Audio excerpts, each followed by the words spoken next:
Hello everyone, welcome back to जज academy. कैसे हैं आप सभी लोग? उम्मीद करते हैं बेहतर होंगे और आप लोगों की तैयारी भी काफ़ी बेहतर, मज़ेदार और दमदार चल रही होगी।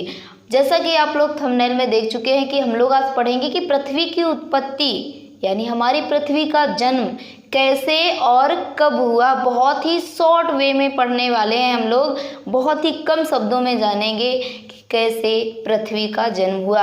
जिस पृथ्वी पर हम लोग जीवन यापन कर रहे हैं, जिस पृथ्वी पर हमें सारे ये पर्यावरण दिखाई देते हैं, तो कैसे संभव हुआ और अन्य ग्रहों पर ऐसा हमारी पृथ्वी जैसा नहीं है, किस लिए नहीं है। तो चलिए बढ़ते हैं आगे कि पृथ्वी का जन्म कैसे हुआ। आज का मेन पॉइंट हमारा रहेगा, इस क्लास के माध्यम से हम लोग पढ़ने वाले हैं। तो देखिए, सबसे पहला पॉइंट हमारा ये बनता है कि पृथ्वी का जन्म कितने समय पहले हुआ है ना। छोटे छोटे पॉइंट जानते हुए चलेंगे। और देखिए, पृथ्वी का जो जन्म हुआ है ना, वैज्ञानिक हमारे देश में जितने हुए हैं, हमारे पूरे विश्व में जितने वैज्ञानिक हुए हैं, उन्होंने अलग अलग मत दिए हैं। तो एक मत जो हमें सबसे ज़्यादा महत्वपूर्ण लगा, जो हमें सबसे ज़्यादा प्रूफ सिद्ध हुआ, यानी इसने सबसे ज़्यादा मत हमें जो दिए हैं वो हमें सबसे ज़्यादा सत्य मालूम पड़ रहे हैं, इसलिए उन्हीं वैज्ञानिकों का मत हम लोग जानते हुए चलेंगे कि पृथ्वी का जन्म कैसे हुआ। तो चलिए बढ़ते हैं आगे। सबसे पहला पॉइंट हमारा ये बनता है कि देखिए, जो पृथ्वी का जन्म हुआ है ये कितने समय पहले हुआ है। तो पृथ्वी का जन्म पृथ्वी का जन्म कब हुआ है? तो जिस पृथ्वी पर हम लोग जीवन यापन कर रहे हैं, इसका जन्म हुआ है 4.6 बिलियन वर्ष। ध्यान से समझते हुए चलना है कि जिस पृथ्वी पर हम लोग रह रहे हैं, इस पृथ्वी का जन्म हुआ है 4.6 बिलियन वर्ष। अब आगे बात कर लेते हैं कि देखिए, वैज्ञानिक बहुत सारे हुए हैं, इन्होंने अपने अपने मत अलग अलग दिए हैं, लेकिन कौन सा सिद्धांत हम लोग पढ़ेंगे? तो निहारिका सिद्धांत सबसे ज़्यादा सिद्ध माना गया है। निहारिका सिद्धांत। अब देखिए, इस सिद्धांत में ऐसा क्या खास रहा है कि इसी सिद्धांत को हम लोग अच्छे से मानते हैं कि इसी सिद्धांत के अकॉर्डिंग हमारी पृथ्वी का जन्म हुआ है। तो चलिए अब आगे बात कर लेते हैं निहारिका। सबसे पहला पॉइंट हमारा ये बनता है कि निहारिका क्या है, इस सिद्धांत का नाम निहारिका ही क्यों रखा गया है।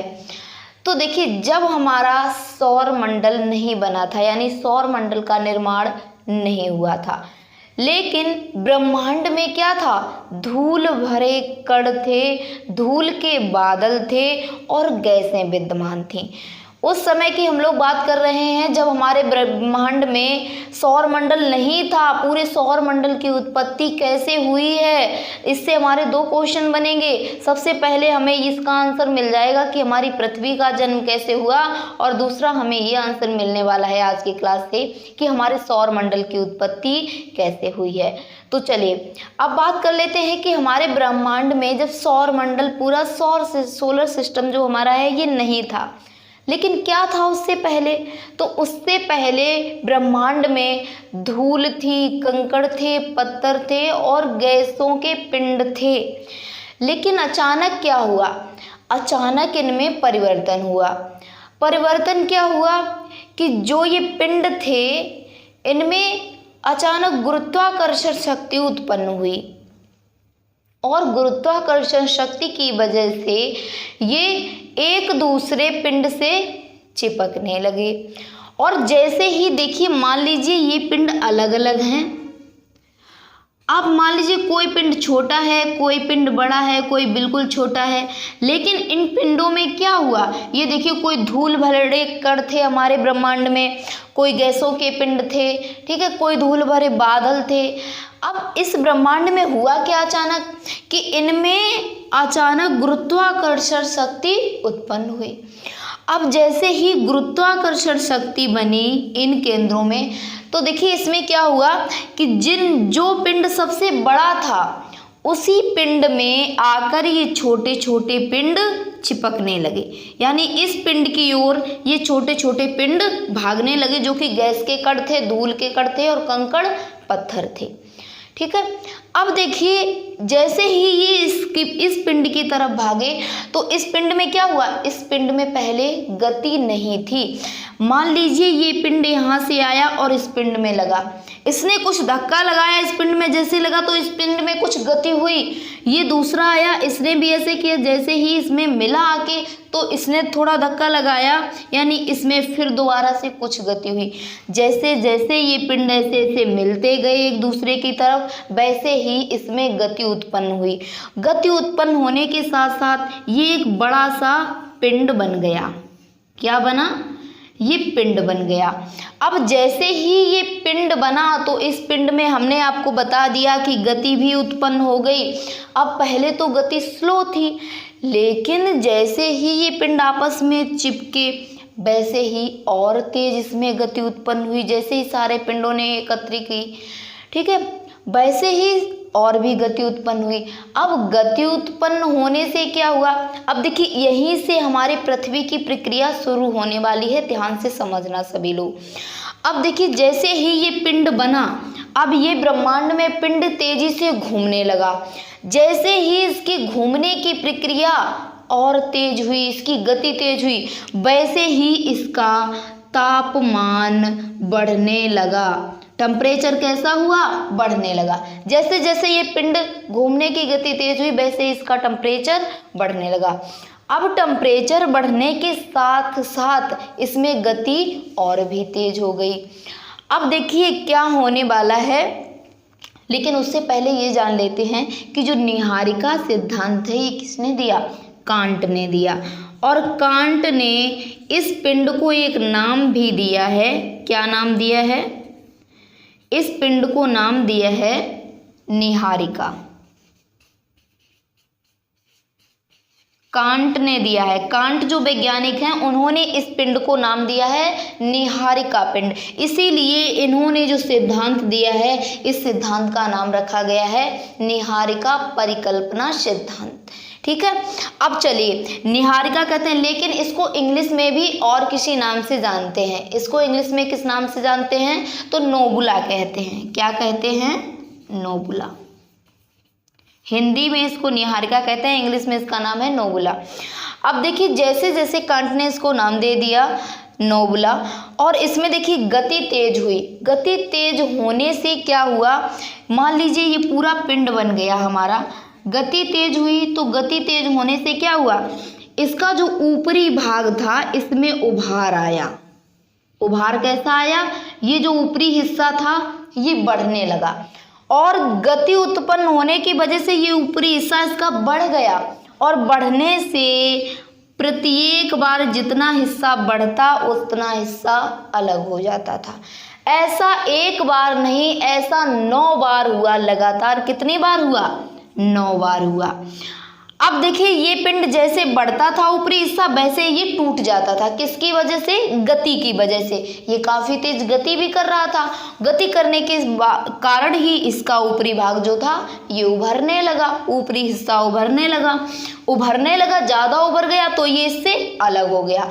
अलग हुआ तो वो भी इसके साथ ही गति करने लगा, लेकिन गति कैसी करने लगा, इसके चारों ओर गति करने लगा, यानी इसी के आसपास घूमने लगा, इस पिंड के आसपास।